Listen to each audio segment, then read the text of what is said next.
Alors, moi, j'ai 3 points sur lesquels je voulais rebondir. Donc, sur l'idée de ce qu'on pourrait faire, est-ce qu'il y avait déjà des mesures Croissance Plus propose en ce moment, fait la proposition de voir comment on pourrait faire venir des, des professeurs d'une manière générale dans nos entreprises pour voir un petit peu comment ça se passe tous les jours. Alors, je ne dis pas que la mesure est facile à mettre en place, mais en tout cas, c'est une idée, comment on pourrait montrer comment ça se passe, comment on prend des risques tous les jours en entreprise.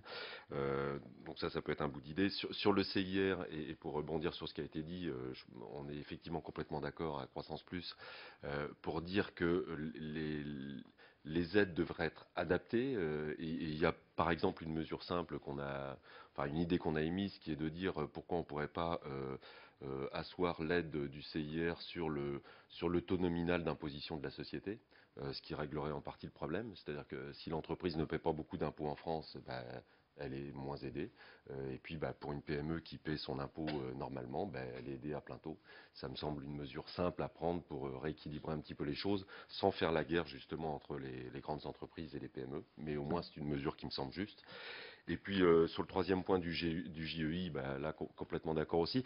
La petite chose que j'ai oublié de dire tout à l'heure, c'est que c'est peut-être un petit peu dommage de laisser le J. C'est-à-dire qu'une entreprise n'est pas forcément innovante quand elle est jeune.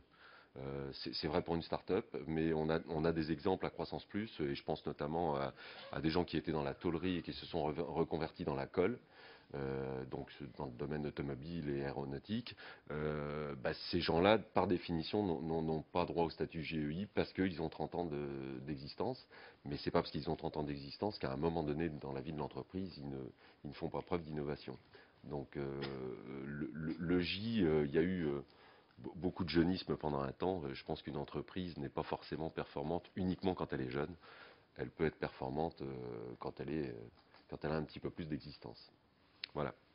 Merci. Autre réaction? Non?